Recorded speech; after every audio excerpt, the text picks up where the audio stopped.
The field outside Tobruk was quiet enough that Private Raymond Ellis, 19 years old and 7 weeks from Liverpool, could hear his own pulse. It was June of 1941. The Libyan desert stretched pale and vast in every direction, and the eucalyptus-scented air that morning had fooled several of the men into believing, just briefly, that the worst was behind them. Then the ground moved. Not an earthquake, not thunder, something faster, more deliberate, more surgical. The explosion arrived before the sound did, which meant the sound arrived before anyone could scream. Men dove, men prayed, men simply ceased to exist between one heartbeat and the next. A British Matilda tank, 43,000 pounds of steel that had survived 6 previous engagements, folded inward at its hull like crumpled paper, and the crew inside never felt the desert floor again. No one around Ellis could explain what had done it. The angle was wrong for artillery. The speed was impossible for a conventional gun. Whatever it was, it had reached across more than a mile of open sand and touched something with the precision of a surgeon and the indifference of a god. This is the story of the weapon those men feared more than anything else the Third Reich ever manufactured. A weapon so psychologically devastating that its very reputation became a tactical instrument. It did not simply kill.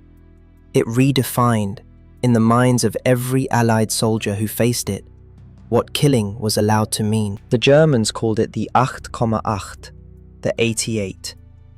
Officially designated the Flak 18 and its descendants, the 8.8 centimeter Flak was originally designed in the late 1920s and early 1930s as an anti-aircraft gun, a tool for reaching high-altitude threats that smaller calibers could not touch. It was engineered with a muzzle velocity of approximately 840 meters per second for its standard anti-aircraft round, which meant its shells traveled faster than the speed of sound, arriving at their targets before any warning could follow. Designed to kill aircraft.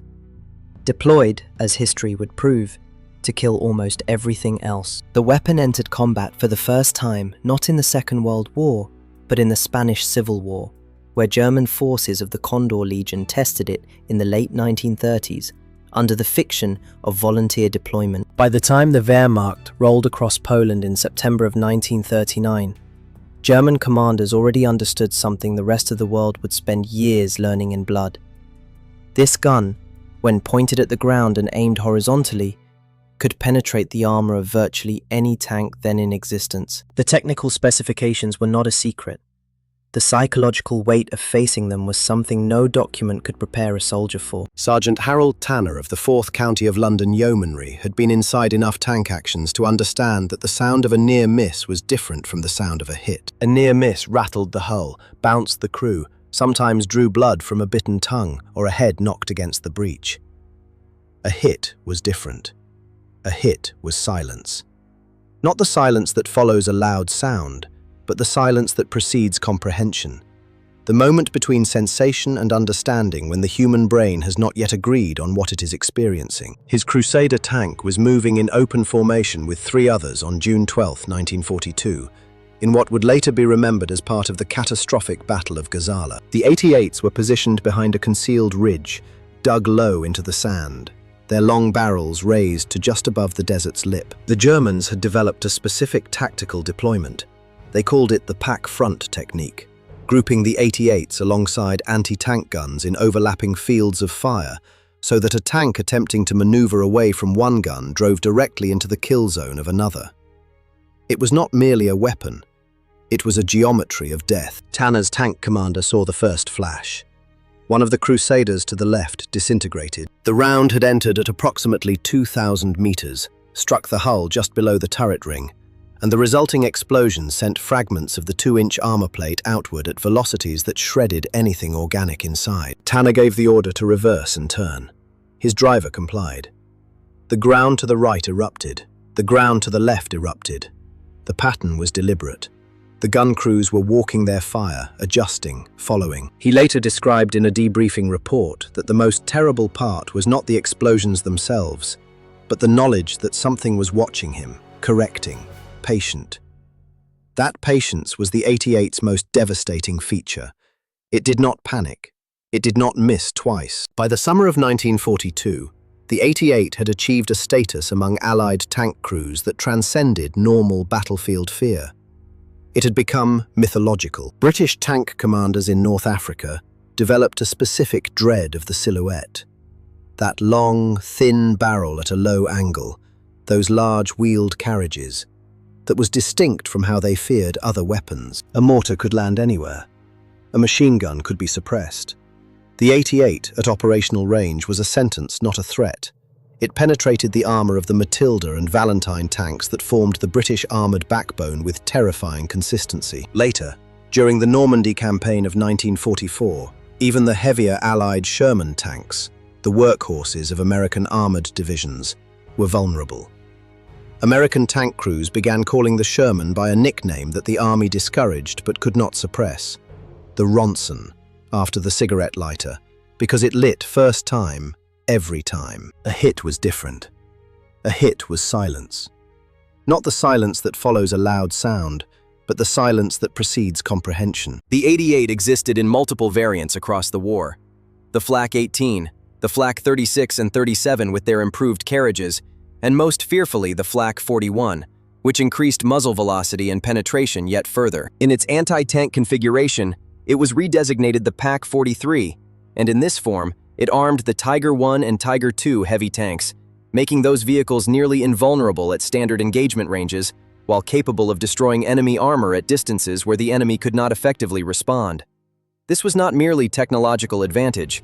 This was asymmetry of a kind that demoralized systematically. Captain William Devereux of the American 2nd Armored Division recorded in his personal correspondence, letters later archived at the National World War II Museum in New Orleans, that the worst moment of his service was not the moment he came closest to dying, but the moment he understood that his training had not prepared him for what he was facing. He was 26 years old. He had studied armor tactics at Fort Knox. He had read the manuals.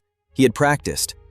None of it had contained an honest chapter on what it felt like to watch the tank beside yours cease to exist in less than a second, cleanly, without warning, from an enemy you could not see. None of it had contained an honest chapter on what it felt like to watch the tank beside yours cease to exist in less than a second, cleanly, without warning, from an enemy you could not see. The 88 batteries in the French hedgerow country of Normandy used the terrain differently than they had in the open desert. Here the guns were sited behind stone walls, beneath camouflage netting draped in cut branches, sometimes inside the ruins of farmhouses where the thick walls provided both concealment and additional protection. American tank crews learned, slowly, at horrific cost, that their tactical instincts from the open terrain of the training grounds were liabilities here. The hedgerows funneled movement into predictable corridors. The 88 crews knew those corridors. They had registered their fire in advance. When an American column entered a known lane, the first round was frequently aimed with precision rather than adjustment. There was no ranging shot. There was only a result. There was no ranging shot. There was only a result. Devereux wrote that after his third week in Normandy, the men in his unit had developed a specific reflex when moving through narrow lanes. They fell silent. Not from any tactical instruction, but from something older and more instinctive, as though by making no noise they might avoid being noticed, as though silence was a shield. It was not. But the silence itself, that involuntary superstitious hush, was its own testimony to what the 88 had done to their psychology. But the silence itself, that involuntary superstitious hush, was its own testimony to what the 88 had done to their psychology. There is a particular category of fear that only certain weapons create.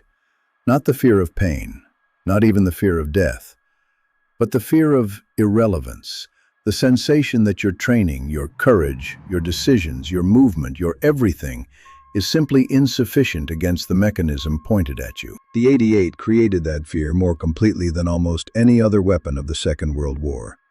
It reached across distances that felt safe. It penetrated armor that was supposed to protect. It waited with mechanical patience for angles that made defense impossible. German 88 crews were themselves not exempt from the war's brutality. By 1944, Allied air superiority meant that any gun position that fired and was located could be suppressed from the air within minutes. The crews who operated these weapons understood their own exposure. They fired, moved when possible, or accepted that they had disclosed themselves and would be answered. Many were. The war consumed everyone it touched, regardless of which weapon they served. What does it do to a man to spend months learning that the things he was told would protect him cannot? That the armor is not thick enough, that the distance is not safe enough, that the silence before impact contains no warning. The soldiers who faced the 88 came home carrying a specific wound that no medal ceremony or welcome parade could name. They had been shown, in the most concrete and irreversible terms, the limits of human preparation against industrialized killing. The weapon itself was retired into history, photographed, analyzed, and eventually displayed in museums, where visitors walk around it and note the elegant length of the barrel and the precision engineering of the breech mechanism. It is easy, at that distance, to see it as an object. The men who heard it fire from an open position on a desert ridge or through the hedgerows of Normandy knew it differently.